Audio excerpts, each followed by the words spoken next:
जय किसान, जय विज्ञान। अनुसंधान भी करना है आपको।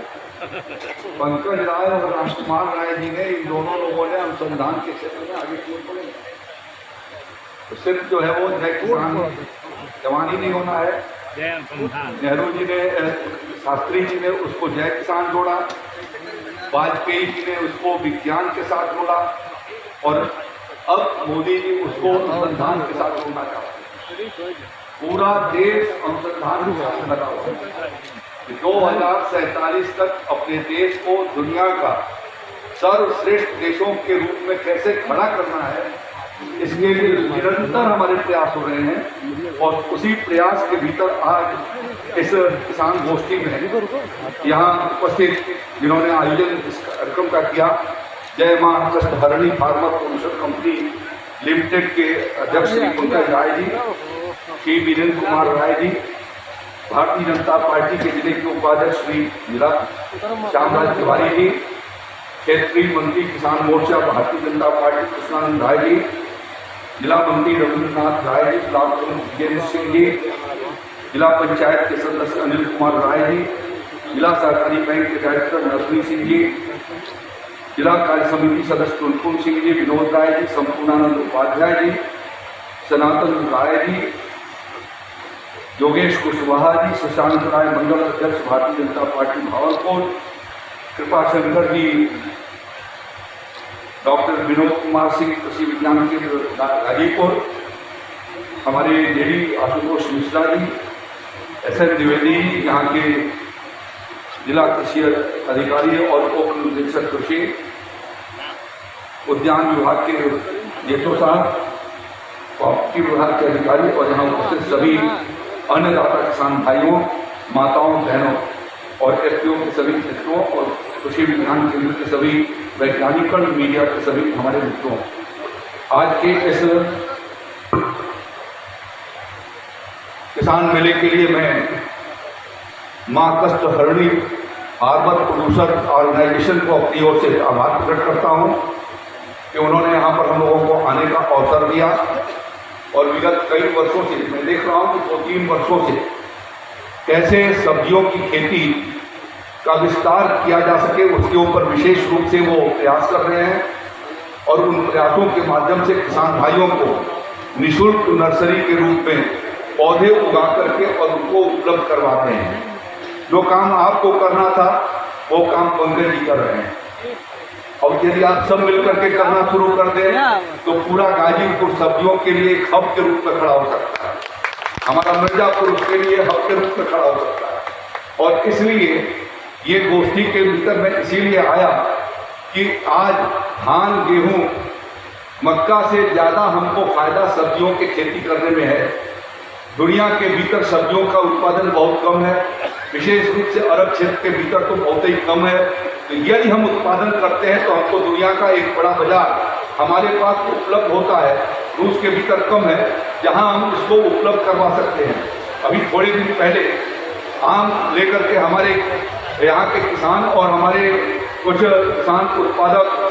संगठन और व्यापारी लेकर के और मॉस्को गए थे, और 2000 टन आम हमारा गया था उस समय, लगभग 20,000 कुंटल, और 20,000 कुंटल एक एक आम वहाँ के रसिया के लोगों ने एक एक आम उसमें से उठा लिया, ले लिया, उनको दिया गया। और वो एक आम के लिए 1,000 रुपया रूबल देने के लिए तैयार थे। हमारे पास इस तरीके की क्षमता है कि हम यदि खेती का विविधीकरण करते हैं तो स्वाभाविक रूप से हमारी आमदनी आगे की ओर बढ़ेगी और उसका हम विस्तार दे सकते हैं। यहाँ पर विगत वर्षों से अनेक प्रकार के सब्जियों की खेती अच्छे तरीके से हो रही है। लौकी भी हो रहा है, करेली भी हो रही है, हमारा मिर्चा भी हो रहा है, और हो ही नहीं रहा है। इसको पहले मैं जब जाता था आज से 8-10 साल पहले, तो ये टमाटर जो है वो कानपुर और बनारस की बाजार में जाता था। अब वो हमारा टमाटर धीरे धीरे विदेशों को जाना शुरू हुआ है, लोगों तक पहुंचना शुरू हुआ है, हमारा मिर्च वहाँ तक जाना शुरू हुआ है। 2017 के बाद खास तौर पर कोविड आने के बाद मुख्यमंत्री योगी आदित्यनाथ जी ने इस बात को फोकस किया कि हमारे किसान भाइयों को बेहतर कीमत मिल सके। इसके लिए हमको एक्सपोर्ट दुनिया के बाजार को भी तलाश करनी चाहिए और दुनिया के बाजार को तलाश किए जाने के लिए बनारस में एक हम लोगों ने अपना वहाँ पैकेजिंग हाउस तैयार किया हुआ है, जिसके भीतर ये सारी सब्जियाँ कैसे उनकी एक साथ जो है ऑटोमेटिक तरीके से उनकी सफाई हो जाएगी, उनकी पैकेजिंग हो जाएगी और वहाँ से उनका एक तरीके से ग्रेडिंग भी होगी और ग्रेडिंग होने के बाद जो एक्सपोर्ट लायक वैरायटी होगी उस वैरायटी को हम दुनिया के बाजार में बेच सकेंगे और अपने देश के अन्य राज्यों में भी उसको पहुँचा सकेंगे। इसी प्रकार की सुविधाएं अनेक जगहों पर हमने अमरोहा के भीतर खड़ा किया है, लखनऊ के भीतर खड़ा किया है और सहारनपुर में हुआ है। आगे आने वाले दिनों में हम गोरखपुर में भी उसको बनाने वाले हैं। ये इसलिए हो रहा है कि सारे काम जो अनुसंधान की बात हमने कही कि हमारे विज्ञान के साथ जोड़ने के साथ जैसे जैसे हम आगे की ओर बढ़ेंगे और एक मुफ्त खेती करने का काम जिसको क्लस्टर कहा जाता है, एक साथ एक मुफ्त खेती, यदि हम मिर्ची की बड़ी मात्रा में खेती करेंगे तो हमको बाजार तक जाने की जरूरत नहीं होगी, खरीदार आपके खेतों पर आकर के खरीद करके ले जाएगा। मैं कोविड काल के बीच में जब अलावरपुर आया था तो मुझसे एक दिन उसी समय पहली बार मेरी पंकज राय से भेंट हुई और इन्होंने इस बात को कहा कि मैंने अपने फार्म गेट से यानी अपने फार्म पर से यहाँ पर हम लोग मौजूद हैं, यहाँ से कोरोना काल में हर सब्जी हमने 10 रुपए के हिसाब से दिया। जब उन्होंने कहा कि एक दिन भी हमको बाजार में मोहताबाद पहुंचाने की जरूरत नहीं पड़ी और न हमको ये खोजना पड़ा कि खरीदार कहाँ से आएगा, वो सारे खरीदार यहीं पर मिल गए। यही काम एफपीओ के द्वारा चलाया जाना है। हमारी विभिन्न प्रकार की योजनाएं हैं, जिन योजनाओं के माध्यम से एफपीओ को भी हम उन्नत कर रहे हैं और इसी के साथ साथ अपने जो किसानों की समितियां हैं उनको भी आगे बढ़ाए जाने का काम हो रहा है। अभी कॉर्पोरेट के लोगों को मैंने कहा हमारी साधन सहकारी समितियों को समाजवादी पार्टी के लोगों ने चूस लिया था, उसका जो किसान का डिपॉजिट था वो किसान का पैसा वो लूट करके चले गए, कोऑपरेटिव बैंक का भी लूटा और साधन सहकारियों समितियों का भी लूटा, जिसकी वजह से हमारी ये समितियां कारोबार नहीं कर पा रही हैं और इसलिए इस पहली तारीख से और 30 सितंबर तक एक दिन का सदस्यता अभियान खोला गया है। जिस सदस्यता अभियान के भीतर आप 221 रुपया दे करके कोऑपरेटिव सोसाइटी के आप सदस्य बन सकते हैं। जो सदस्य बन जाएगा कोऑपरेटिव समिति का उसे खाद बीज वहाँ पर आसानी से उसको उपलब्ध हो सकेगी और इसलिए आज के इस कार्यक्रम के माध्यम से मैं आपसे अनुरोध करना चाहता हूँ कि आप सभी अपना 221 रुपये जमा करके कोऑपरेटिव समिति का जिस इलाके में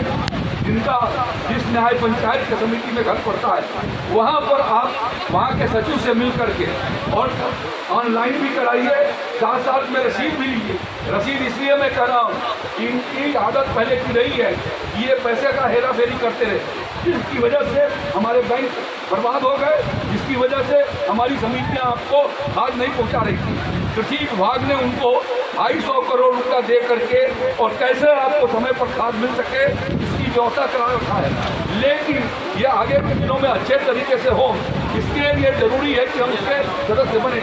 आज पिछले वर्षों के भीतर मोदी जी की सरकार ने जो किसान पैदा करता है, चाहे वो धान पैदा करता हो या मूंग पैदा करता हो या उड़द पैदा करता है या मूंगफली पैदा करता है, सबकी कीमतों में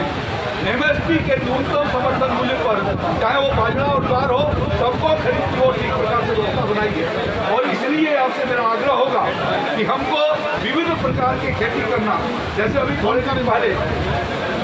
सूखे जैसी